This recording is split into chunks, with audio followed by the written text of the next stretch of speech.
In this video, we will learn about subcutaneous butterfly insertion. This can be an interesting procedure for internationally educated nurses and nursing students. Let's learn about it first. Subcutaneous butterflies are inserted for safe, accurate, and intermittent administration of medication via subcutaneous injection site.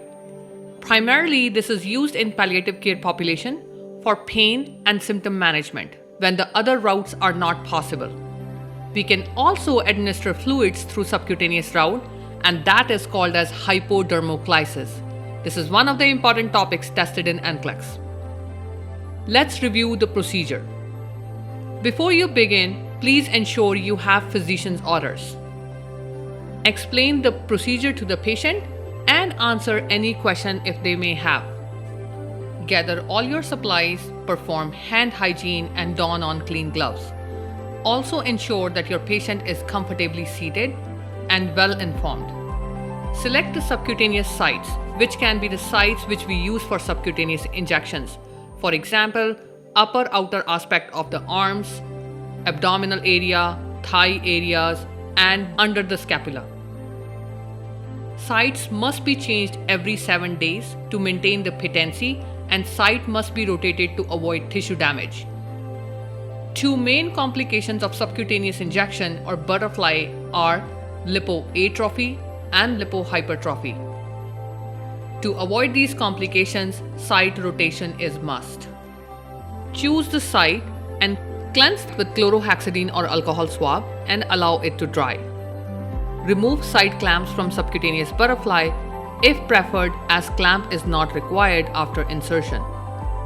Remove the vent plug and attach a needleless connector, luer lock to the side Y port. Now ensure the bevel is up and catheter is not extended over the needle tip or bevel. Pinch the textured yellow wings together, textured side down.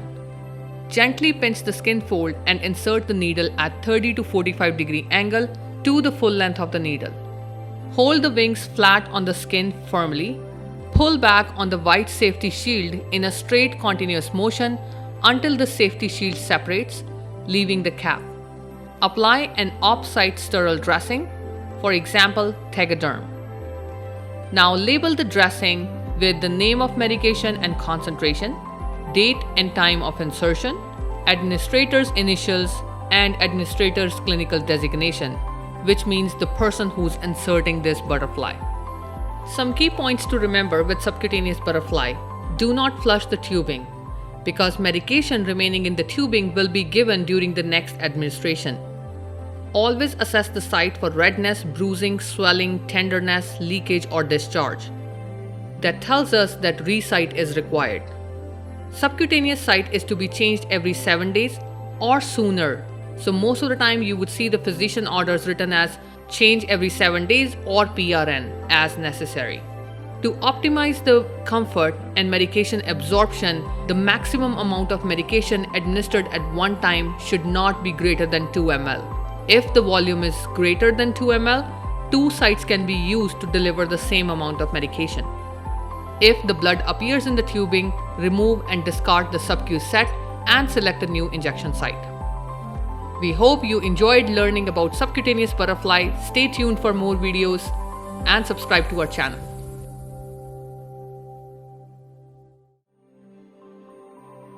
Hello nurses and nursing students. I hope you guys enjoyed learning about subcutaneous butterfly. What's next? Next is let's just practice some NCLEX style questions associated with this skill. So here is the first question on your screen. A nurse is preparing to insert a subcutaneous butterfly for pain management. What primary action should the nurse take to minimize the risk of infection? Here are your 4 options. I want you to pause and think for yourself which one is the answer before I discuss. Alright guys, here is the option number A. Select an insertion site with minimal subcutaneous tissue. What do you guys think? That is incorrect, because the action does not directly address the risk for infection. So that is not an option. Option number B. After insertion, dress the site with gauze and secure it with tape. What do you guys think? That is unfortunately incorrect, because dressing the site with gauze will cover the insertion site. and which could actually lead to infection and not being detected early. A subcutaneous butterfly insertion site should be dressed with a transparent dressing to frequently assess the site for any sign of leakage or infection. So that is incorrect. Let's just look at option number C. Cleanse the insertion site with chlorohexidine or alcohol before insertion. What do you guys think? I think that's what you guys learned in the video. That is absolutely correct. This is the primary action by the nurse to cleanse the site with an alcohol or chlorohexidine to reduce the risk of infection by decreasing the presence of microorganisms on the skin. Alright, now let's just look at the last option. After insertion, apply the pressure to the site to prevent leakage. What did you guys learn in the video? That is incorrect because this is not an accepted practice and not necessary. The primary focus and the priority is to minimize the risk of infection during the insertion and securing this device. Are you guys excited for the next question? I am, right? So let's just move on to the next question. This is the question number 2 on your screen. What factors should the nurse consider when selecting an injection site for subcutaneous butterfly? Here are your 4 options. And again, pause the screen and think for yourself which one is the answer before I discuss. Okay guys, let's just start with option number A. Choose a site close to a joint for enhanced absorption. Use some critical thinking here. That is incorrect because the site may limit the mobility and increase the complication, so we won't be using that. Option number B. Use of a small gauge butterfly for reduced client discomfort. What do you guys think? That is incorrect because this does not affect the selection of the site. Option number C. Choose a site away from a bony prominence. And I think that seems very logical and correct because this is an important consideration when you are selecting the site for subcutaneous butterfly. Option number D. Select a site with visible veins for easy absorption. That is incorrect because visibility of the vein is not the primary consideration of subcutaneous butterfly sites. Proper technique and patient comfort are most important factors in this site.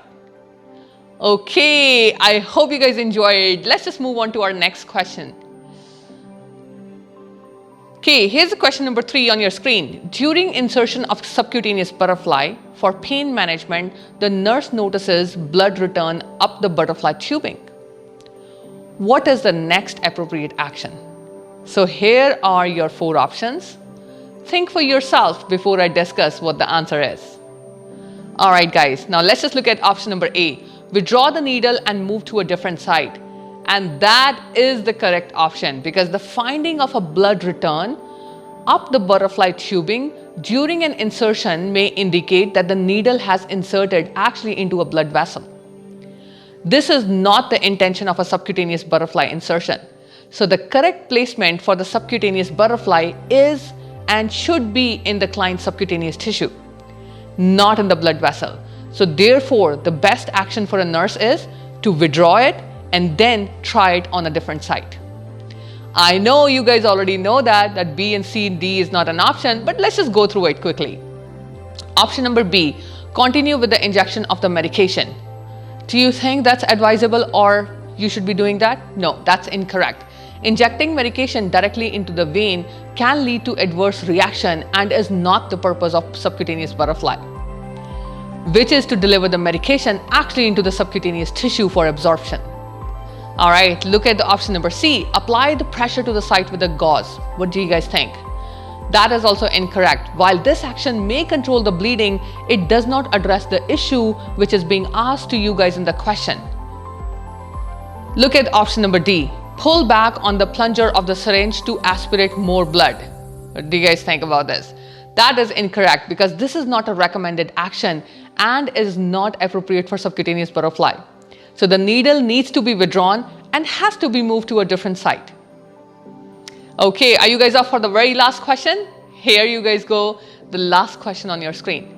The nurse is working on a palliative care unit and is preparing to insert subcutaneous butterfly for pain management. Which gauge needle is used for subcutaneous butterfly insertion? Here are your 4 options. And you guys must be thinking this is no-brainer simple questions. And that's true. In NCLEX, they ask you sometimes very basic simple competency level questions. Alright guys, I hope you thought about it. Now let's just discuss. A, 18 gauge, that is incorrect. That is too large of a gauge for subcutaneous injection. Option number B, 22 gauge, that is also incorrect. A smaller size gauge should be the answer for this one because 22 is still large. How about option number C, 25 gauge? That is correct. This needle size is appropriate balance for the medication flow and the patient comfort. So that's what you would be using.